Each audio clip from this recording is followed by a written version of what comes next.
Hi everyone, my name is Courtney and today I'm going to be starting a new reading vlog. And this reading vlog is actually going to be a part of a two-part series. It definitely has the potential to be more parts, but right now I've planned it for 2 parts. So let's get into what I'm planning or what this reading vlog is going to be about. So basically for the past couple years, I've been recording my statistics, tracking how I read, what kind of books I read, and using that as a gauge to kind of curate my reading for the next year. And so this year I wanted to use my reading statistics as a way to inform a reading vlog. So basically I'm taking a bunch of my statistics and using them to prompt my reading for this couple weeks. So the next video will be using my statistics from my top rated books, while this is going to be my overall reading. And I think the results are going to be definitely very interesting, especially because, as I said, I normally use this as a way to prompt how I want to read in the next year. So instead of going forward and being like, oh, I have been enjoying more adult sci-fi, I want to read more of that. Instead, we're just going to be using my statistics, which might not follow what I wanted to read for the next year. So going into my top statistics of 2022, there is a whole video about this, but this is kind of boiled down to the prompts that make the most sense to use. So my top genre was contemporary at 44.6, and my second top genre was sci-fi fantasy, 40.6%. Top page count I read was 150 to 200, which is 33. My top page count that I read was 150 to 200 pages, and coming in second place was 350 to 400 pages. Already, it's like, if you know me as a reader, I do read contemporary, I do read smaller books, but that isn't like the main focus. And so where are those statistics coming from? It's coming from manga. It definitely skews it a lot. We can see that in the next prompt. So 52% of my reading was novels, 29% was manga. So yes, the manga is really influencing these statistics. My top publisher was Kodansha Comics, and then coming in second place was Tor, and then Del Rey directly after. My most read genre was YA with 54%, and then adult with 36.6%. And then the year I read the most from was 2022 with 26 books, and then 2021 with 19.8% books. 64 of my books were from series, and I had read 58% of these authors before. So to curate what I wanted to read for this reading prompt, I was looking at genres, but I was also thinking about the types of books I was reading. Like, I know, for instance, that 150 to 200 page mark was coming from manga, so it'd be kind of disingenuous to read a bunch of small novellas for that. And obviously it is also very difficult to find a book that ticks off all of these challenges, so I try to stick around to each book having 4 to 5 prompts from either that 1 to 2 percentage rate. So for instance, I will be pulling from the contemporary and sci-fi fantasy genre, and not like horror or thriller or fiction. And then while there are probably books that do fit all of these statistics, I didn't want to hunt around for them, and I wanted the books to be from books that I had been interested in reading. So that is what I did. I just tried to check off as many prompts as I could, again around the 4 to 5 mark, and I tried to make sure that every book had at least one prompt that was related back to the number 1 percentage of that category. So there should be no books that are adult, sci-fi fantasy, 350 to 400 pages, not part of a series from 2021, if that makes sense. So what did I pick for my books based on my overall reading statistics of 2022? I came down to 4 titles. So the first book I have is the Witch Hat Altair series, which is a manga series, which means it fits into that page category of 150 to 200 pages. Again, it's a manga. It is from Kodansha Comics. It is a part of a series, and it's sci-fi fantasy. So it ticks off a lot of the leading statistics of last year, but it is sci-fi fantasy versus contemporary. Witch Hat Altair is a series that I've been really interested in for a while. I don't know much about it besides it's fantasy. I believe it might be Seian, so it is adult rather than young adult, but I believe it follows like school-age children as they learn magic in a magic school. I believe this has been slated for an anime. It's not coming out for a little while. I don't think any information has been released other than it is being produced as an anime, but it is something that I've been excited to read and to watch, and so this will be an easy one to buy an ebook for and just read the first volume and see how I like it. I know the art art is stunning. I've seen a lot of the art online, and so I'm really interested in this series, and I think it's a really good contender for the manga prompt. I wanted to pick a manga that I hadn't read before, that isn't a part of a series that I'm reading or has been part of an anime that I've watched before. I wanted to pick something really that I just haven't even interacted with, and so I think this is the perfect option for that. The next book I picked was Ophelia After All. This fits in that 300 to 400 page count. It is contemporary, it is young adult, and it was published in 2021. So again, ticking off more of the second level of statistics, but we also have some number one statistics in there as well. This was a contemporary I wanted to read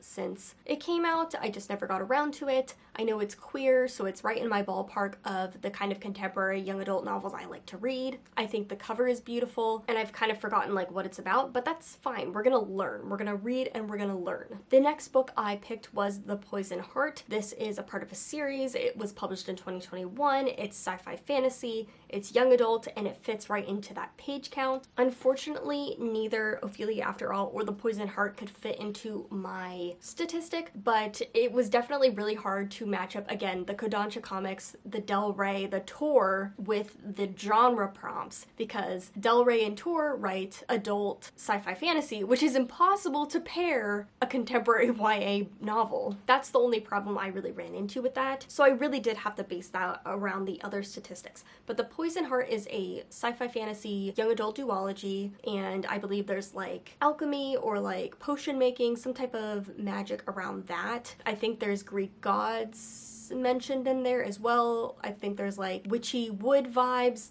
That very much is into my ballpark of things, something that I'm interested in, and it is sapphic, I believe, as well. And I love the covers again. I just have been intrigued by this series. I've heard great things about it, and it fits a lot of those prompts. I felt like I had to have a YA sci-fi fantasy as well, because I did want to fit into more of those statistics from the highest percentage. And so for my last book, I have The Atlas Paradox. Fits into that page count I was looking for. A lot of adult sci-fi fantasy do not fit into the page count I was looking at, or at least the ones that I had on my list, which was making it very difficult. This is sci-fi fantasy, it's adult, it's published in 2021, right at the end of 2021, I think, and then it is part of a series. So I read a lot of series and continued a lot of series last year. I did start some series as well, but a lot of my reading was finishing series or continuing series, so I wanted to be honest to that too. I didn't want to just start a bunch of new series and count that towards that statistic. So I thought picking a series was also important because it honestly has a higher likelihood of me enjoying the book if it is from a series that I plan to continue anyway. And so that's kind of like the goal, is using my reading statistics to kind of curate my reading to find new favorites. This first reading vlog is definitely more on the fun side of just playing with my statistics and using them as prompts. But when we get into my second part, where we're really using my top 10, it really is going to be to find new favorite reads. But I do want to give my overall statistics a chance. So I really tried to find books that I think I would enjoy and really use those to prompt my reading and hopefully find some new favorites. So yeah, those are the first 4 books that I'm going to work on reading. I have The Atlas Paradox because I actually got it for Christmas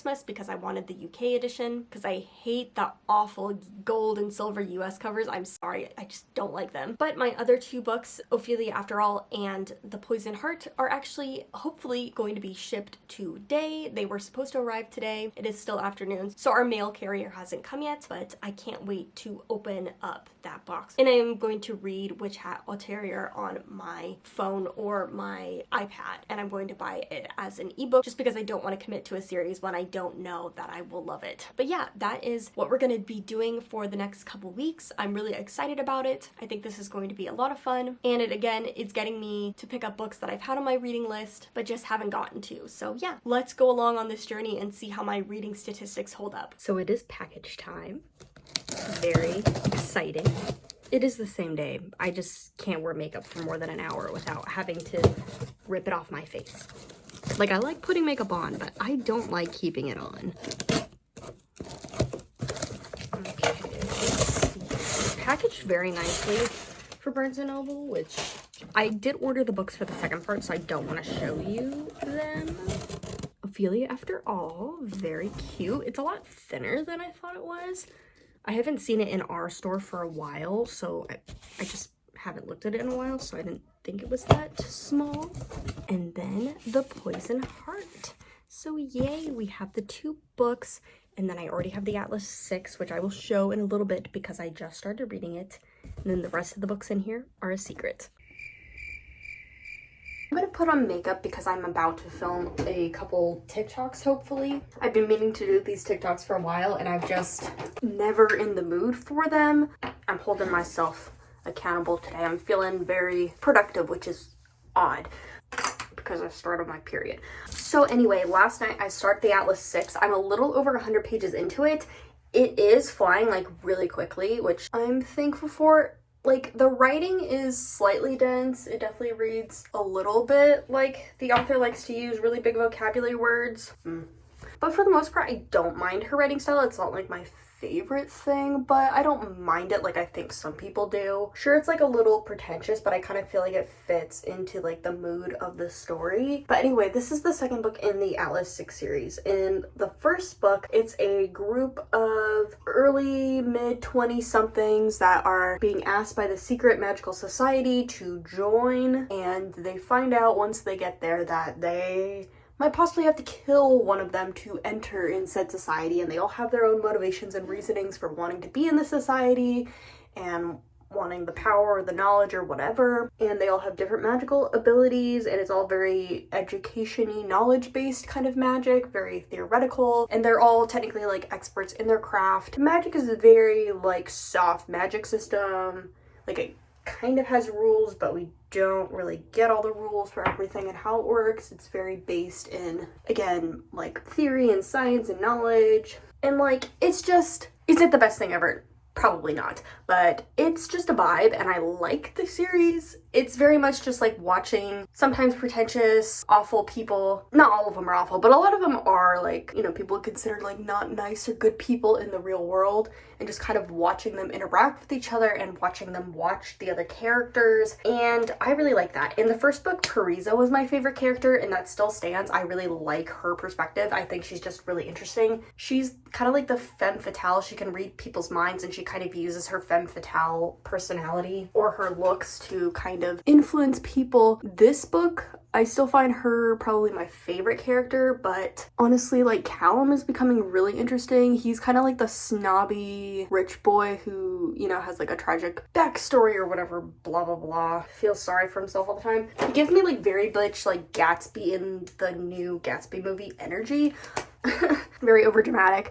And I kind of dig it. Kind of like frat boy energy too, a little bit, but he's just awful. And he thinks of himself as awful, but he also, like, you know, we learn is not as selfish as he appears. And so, like, you know, it just, that does something for me. So I like watching them. They're interesting characters, even if the world and everything isn't the most understandable or well established. And this was originally self-published or indie published, and I like those vibes. I like the vibes of like what people do when they're allowed to do just anything, and this obviously was like edited well enough, you know, it makes sense, and there isn't like grammatical errors and stuff like that. It has everything that I like about like fan fiction and self-published work, like the focus of where the story is. And, well, that's staying there until I wash it, I guess. That's to say, I need eyeliner.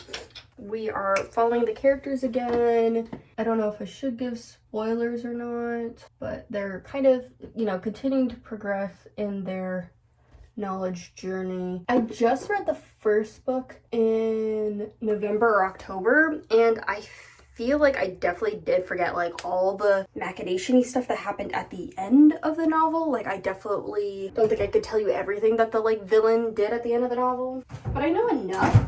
And it's really interesting because the characters don't exactly know what happened, and they don't know who the villain is and all that stuff. So that makes it easier to follow because like they're kind of in the same situation I am in as a reader who kind of forgot some of those minor details at the end. And so yeah, it's interesting. I like it. I'm not sure if it's going to be a 5-star, but I'm excited to see what happens. And now I'm gonna go change and hopefully film some TikToks. It is now several days later. It is now like the 22nd. And I was supposed to finish this in like 3 days. I think it's been like 5 or 6. One of my problems is I'm obsessed with Breath of the Wild, or replaying Breath of the Wild right now, but the other problem is this book. I am reading it physically and it's just kind of hard to slog through. I'm about 250 pages into this and I was planning to read like 100 pages a day and finish it in like 4 days, but no dice. I'm finally past the halfway point at least, and it's so hard because I like these characters, I like following them, I like watching them and seeing them watch the other characters and how the other characters interact with each other. This book especially is really interesting because like alliances keep forming and evolving and reforming in ways that you wouldn't expect them to, and it's like very deep internal like angst going on, and I really enjoy that, but the story just doesn't feel like it's progressing, and that makes it really difficult to read. Kind of like a basic rule of thumb for writers is that like each chapter or each perspective should further the story in some way, should cause some type of revelation, should answer a question or make a new question, and it's like the book is kind of doing that. You know, we leave almost every perspective on a cliffhanger where the character realizes something, but it just never feels like the story is really progressing, or at least progressing quickly enough. The other thing for me is that a lot of times with fantasy series, you kind of have like one problem, and that is like the big bad that evolves throughout the story, and that can get tedious even if it is a good big bad. And for this, there's like a lot of little problems that each character is dealing with, and none of those questions have been solved in the first book, and so it's like kind of again the same kind of thing. We're dealing with the same problems, the same questions book after book after book with like no kind of answers. That's not my type of fantasy. I like fantasy where the story evolves when the big bad changes, or you know, they defeat the big bad and something else happens. And at this point in the story, I wish some more of my questions have been answered and that, you know, we're progressing. So yes, I like this book, I like the characters, but a lot of it does feel really sloggy to get through. At this point, I feel like once I finish the third book, I will like the story, I will like the trilogy, but I will feel like the book should have been one slightly longer book and just gone through everything. Part of it is just the reading mood I'm in, part of it is the book itself, but I'm really trying to push through it before I start the next one, so that's where I'm at. But yeah, this is definitely not going to be a 5-star. It's definitely going to be like a 3.5 star. It's good, it's just not giving me everything that I want. But yeah, I will check in when we get closer to the end.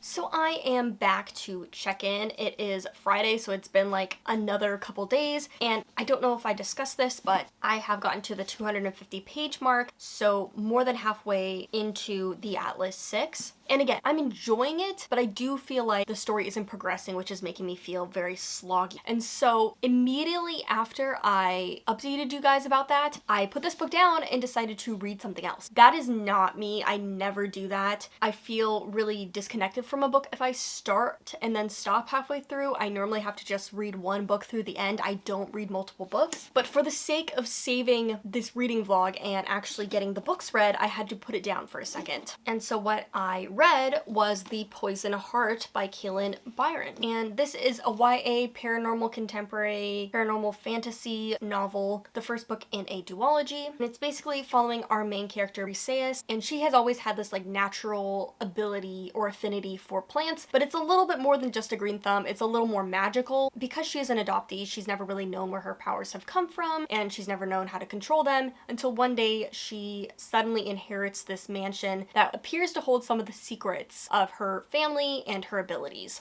And I read it in one sitting. I pretty much read it in a day. And I did read it via audiobook, which again definitely helped with that, but I'm gonna give it like a 3.75 stars. It did a lot right. It was really excellently done, and again, I really found myself flying through it. But I also did have some things that I wish were a little bit different, but this book has a lot going for it. It's fast-paced, there's great characters, great relationships. Bri is learning about her magical abilities, and the magic in this world is so fun and compelling. I love her going into this new town. There's definitely like witchy and apothecary vibes, magical forest, magical garden type vibes. And I said this in my Goodreads review, but my biggest problem with this book was just the length. It was too short for me. I felt like it could have been much longer. I really loved, again, the witchiness, the apothecaryness, the community around Bri, and so I would have loved more time of her culling her garden and getting into apothecary work and getting settled into the town before we get set into the like mystery aspect. And the other thing with that is that the friendships and relationships kind of happen a little more into the middle of the book. And so when Bree really starts to get connected to her love interest and the friendship, it just feels a little bit too insta friendship, insta love. I didn't so mind like the initial meet cutes for both of those relationships. It was just as we got deeper into the story, it felt like there could have been more of a foundation for those relationships to feel more strong. And again, that would have helped if we had more time with the characters and Bree just interacting, doing stuff around town, doing stuff around the gardens, all of that. I think there could have been more of Bree solving little mysteries around her and like discovering the house and stuff before we got into the main action, because we get into that really quickly and the climax has a lot going on and it goes just by really quickly, which is great when you're trying to read something and get back into reading. This book definitely is great for that. But again, I wanted more of the relationships. I wanted more of the town and the abilities because that's what I was really enjoying. I really loved Briseis and her family and just like this magical community that she seemed to be entering, and just like the gothic witchy vibes of this book were definitely there, and they could have been even more so there. So yes, I really enjoyed this. Definitely recommend it. I'm really excited to read the second book now. And the other big thing about another reason why I love this book, it has a connection to Greek mythology. I don't always love pop culture references in books, but Bree is a big fan of Hadestown and mentions it twice, which is my favorite musical. So having those little Hadestown references were really fun for me personally, because I was like,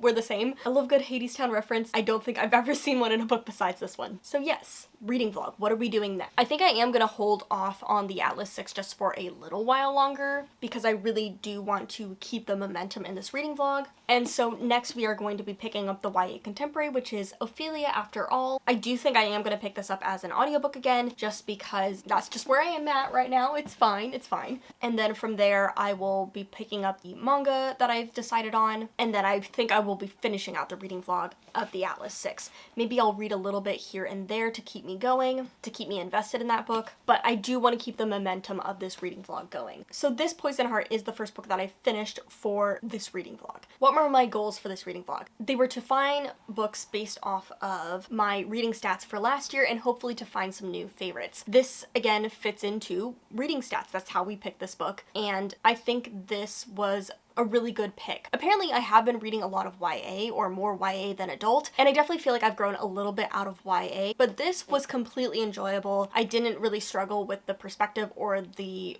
voice of this novel. I believe it is first person, and I just haven't been loving first person as much as I used to, but this I felt was completely enjoyable. I would definitely recommend it to a teen, but also, you know, anybody else that's interested in the story, I do think they would enjoy it. And one thing that I really like about this story is that it's not trying to be this all-encompassing teen hero needs to fight to save the world kind of thing. The problem that Bree is facing is definitely like big, like you don't want this powerful object to end up in the wrong hands kind of a situation, but the story feels smaller in scope, and I think that's really important for Bree's story because we can focus more on her and her relationships and her family. I think this is a really good foundation for a novel, and it's definitely been one of the YAs that I've enjoyed more in the past like year. And I think it's interesting that, you know, this book fits into the page count I was looking for, I believe, and one of my biggest problems was with the book's length. I'm just tending to like longer books where we can sit with the characters longer, where we can get more of their worlds, where we can have a little bit more depth. Again, this was still really enjoyable, and it might not be my new favorite read, it might not be my favorite read at the end of the year, but still really solid. So I guess my reading stats do hold up in some respects. So it is several days later and I finally just powered through and finished The Atlas Paradox. This book definitely suffered from middle book syndrome. It just felt like nothing was happening, nothing was progressing. Like I've said, the book felt really, really bloated and not like in a fun way. I really felt like I had to push myself to finish this. I didn't hate it though. Like it's hard because I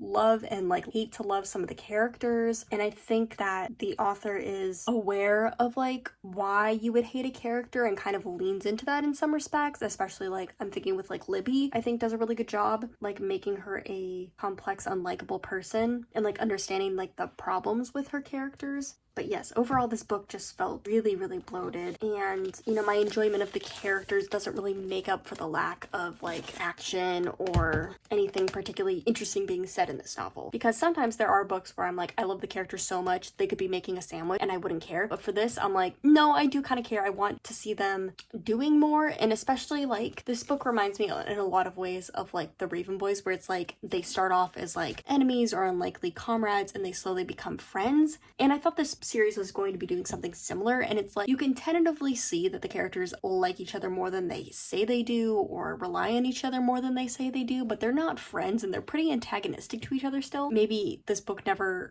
meant to go in that direction, but to me, I'm like, I'm waiting for them to actually be like tentative friends with each other, and we're just not quite at that point yet. And like the magic and the theory behind all of it is like interesting, but I'm like, what is the point? What are the enemies' points? What are the characters trying to accomplish, really? Like, it kind of makes sense, kind of doesn't. It's a lot of like multiverse, time travel stuff, but it's all pretty like basic, been done before. So yes. So the first book I gave 3.75 stars, and I would say this is definitely like a whole star step down in terms of enjoyment and content. It's definitely not a win, unfortunately, especially because it adheres to so many of the prompts for this reading vlog. It started at like a 3.75, which is better than middling. So I knew it would either be amazing going forward or, you know, just slightly disappointing. I think the third book will be good, but I don't think the series will ever reach 4 stars for me, unfortunately. It's just kind of the nature of how it's written and what it is, but I can't say I don't like it. You know, like I still like it, but I think there are a lot of flaws with it, a lot of stuff that probably could have been mulled over a little bit, and there could have been better craft and storytelling to accomplish the author's goals. But overall, it's fine. I'm ready to move on to the next book, which is going to be Ophelia After All. My big plans for this week, since I don't have a lot of hours for work, is to possibly finish Breath of the Wild. I don't want to finish it because I'm enjoying it so much, but all I have to do left is the DLC and then upgrade all of my armor to the full max. So like all I'm doing is collecting ingredients, and all I have left of the DLC is to fight the bosses. So there's not much left to do in Breath of the Wild, which is sad because I was having so much fun just binging it over the past like month or so. Yes, those are my big plans. Honestly, a lot of reading, a lot of prep work for vlogs and stuff, but mostly it's just gonna be reading and playing Breath of the Wild. So I have today off, and it's been a very slow morning, which is going to be my excuse for why I look like this. Not that I ever dress up for my vlogs, because I'm that person. But anyway, last time we talked, I was finishing up The Atlas Paradox, which I ended up giving like a 2.5, 2.75 stars. And since then, I have started and finished Ophelia After All. I read this in like 2 days, maybe 2.5 at the most. It was a very, very quick read, especially because I was reading it via audiobook. I needed to be able to stay out of a slump, so that's just the route we had to take. So this is a YA contemporary novel, and it's following Ophelia in her senior year, basically her final semester of high school, gearing up for prom season. And so I went into this thinking, oh, it's her discovering she's queer, it's a queer love story, you know, kind of typical thing that I reach for when I reach for contemporary YA nowadays.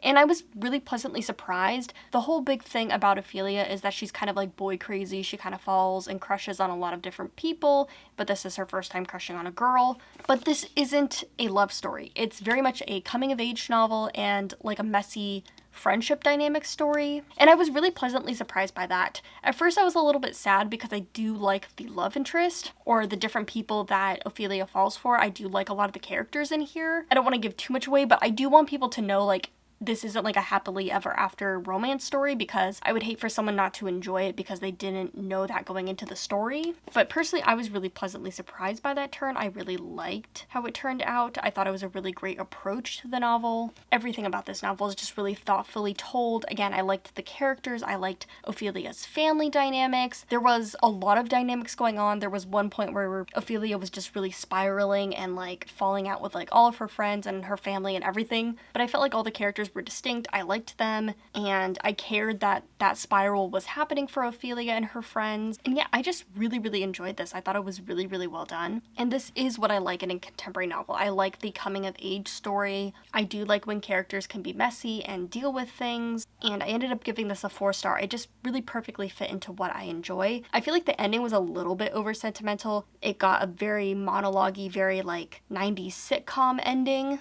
There were just monologue after monologue where it felt like, you know, this is the ending monologue of the novel. No, this is the ending monologue of the novel. There was a lot of that. But besides that, like, this was just a really, really thoughtful, well done novel. I think this is this author's debut, I want to say. And yeah, it was really well done, really well structured and everything. It was really cute. And I love this cover and everything. So yeah, it was a perfect book. I always find myself reaching for these queer coming of age type novels even still, because, you know, I didn't have these kind of books when I was growing up. I want my channel to be about recommending queer books and like reading queer books. I like being somebody that's knowledgeable about them, especially because I got to curate the queer shelf at my job. That like really meant a lot to me, getting to like put that together. But like, as a reader, do I love these? Yes, but like, I don't think they're ever going to be perfect for me anymore. It's really hard for me to give any of these a really solid 5 stars. It's really hard for any of these to become like my new favorite novel just because I am older now. But I still really enjoyed this. This is definitely one of the better books that I've read in this genre in a while, and I would highly recommend it. And again, yeah, I read it really quickly, so it was really fast-paced and fun, and I feel like it definitely pulled me out of that reading slump before I could sit in it too long. So going forward, what is next? Next, we're going into our final book, and then we will wrap up this reading vlog. So my final book is going to be the first volume of the Witch Altair series, which I'm really excited for. Like, I've been anticipating this manga for a while, so I'm very much excited to start in on that series. So I will let you know how that reading experience goes, and then we can wrap up this vlog and start preparing for the next one. So last night I read the first volume of Witch Hat Altair, and I absolutely fell in love with it. It is a CN manga, which means it's technically aimed at a adult, normally male demographic. Although I feel a lot of times that CN tends to be pretty gender neutral, especially depending on what magazine it's coming from. But anyway, this is part fantasy, a little bit of slice of life, and it's basically about this young girl who lives in a fantasy world. She's always dreamed of being a witch, but in this society, witches cannot be made, they're only born, until she discovers a witch's secret who comes to her village, and from there she is thrown into this like chaotic adventure story where she needs to save her mom, and she is discovering the secrets of witchcraft. The art style is beautiful. It's very like old-timey fantasy. I don't know how to describe it. Like, it reminds me of like 16th century maps, just like that very detailed style, and the fashion and everything feels fantastical, but like not in a traditional European way, and I just love everything about it. I love the art style, I love the story, I love the little bits of slice of life and magical learning that are put into the series. Just everything about it is just so intriguing, and I am just so entranced by it already. I'm so excited to see it as an anime. I hope that the animation can do it justice, because it is such a beautifully fantastical look. It reminds me a little bit of one of my favorite mangas of all time, which is Gakuen Alice, which is somewhat similar premise, only kind of set in our world, and it's a shoujo. So this feels like a more adult version of that almost. Like, aesthetically and stuff, they're not the same at all, but there are similarities that kind of remind me of things. So yeah, I'm like seriously debating collecting this series, and I have a bunch of series that I'm ongoing collecting right now, so I don't need it, but I really want it. Oh, I really fell in love with this series. It's just so whimsical, so charming. Again, it's CN, so it has like a darker tone, it has darker things going on, but it also feels almost middle grade or younger shoujo, and I'm really in love with it. It's one of the better new mangas that I've read in a really long time. And so with that, we can conclude this reading vlog experience. I'm really bad about vlogging the B-roll footage and like in between clips, but hopefully my in-depth analysis of these books have made up for that. But now let's kind of go over what I read and kind of the in-depth thoughts about it. So the first book I picked up was This Poison Heart which fulfills the prompt of a series, a YA book, a contemporary. It is like contemporary times, it is fantasy, but it fulfills the page requirement, I believe. And so it ticked off a lot of the prompts that I had for my top stats, as well as some of my number 2 stats. So yes, this fits perfectly into what I should be reading. Again, I did pick this from my TBR, so it was something that I had been interested in reading before, and I enjoyed this. I gave this a 3.75 stars. I thought it was really strong, definitely one of the more enjoyable YAs that I've read in a really long time. I'm excited to read the second book, and I have similar feelings for the other YA book that I read. This was fun, it was cute, it fits a lot of those prompts that I was looking at, page count, publishing year, I believe. And this was really surprising and refreshing. It was definitely a little bit different than I expected it to be. But again, these were both things that I had on my TBR, but was slightly unsure about because I do feel like I am growing out of some of my love for YA. So it's definitely interesting that my reading stats always skew a little bit towards YA, maybe because of manga. So I'm actually really surprised that I enjoyed both of these. I gave them like a 3.75 and 4-star respectively. They are definitely like, I wouldn't say favorites, but they are books that I enjoyed, books I would recommend. Both really solid, good books, and they had a lot to offer. So I was kind of expecting, not that I was hoping these books would be bad, but I was kind of expecting going into my overall stats that I wouldn't love things as much as I was hoping to, because my stats are very skewed, especially again towards that YA demographic. But, you know, it's pleasantly surprised to see that my reading stats do hold up. I pick up a lot of this kind of stuff and I still do enjoy it. It is something that I want to get away a little bit from, just because while these are really good reads, they're not like new 5-star favorites. I'm always looking for that new 5-star favorite, but these were both enjoyable. I had a good time reading them. They were fast-paced reads for me. So this is not something that I want to stray away from. And then with Witch Hat Altair, it's not really a surprise. This is a manga I'd been interested in, had heard good things about. I'm pretty easy to please with manga. I do find that a lot of new manga I haven't been enjoying, just because I feel like manga artists have really been struggling with pacing, honestly. I feel like stuff is like way too fast paced nowadays, but this is honestly like could easily become a new favorite for me. Like I'm thinking of collecting it. So I'm glad that that lived up to my expectations, and it probably is like the only 5-star from this reading vlog. So I'm really glad that I was able to find something that I really enjoyed that again fit a lot of the stats that I was looking at. And then the final book that I have is The Atlas Paradox by Olivia Blake. And this was like the most surprising disappointment. As I said, I was definitely enjoying the series through the first book, but I definitely could feel that I didn't know which way I was going to go as the series continued. So I was obviously hoping to continue to love it, but unfortunately I was really disappointed by this book, and I gave it like a 2.5, 2.75 stars. So still like mid, in terms of like 5 stars, it's still like the middle of the road. Like it's, you know, I don't tend to think of a book as awful until I really do hit that 2-star level. But again, there was a lot that disappointed me about this book, which is upsetting because this is the road that I want to go with my reading. Like I am much more interested in adult sci-fi fantasy. That's something that my stats are slowly creeping towards. And so for this to fit so many of the prompts and for me not to love it, I think one of the biggest things for me is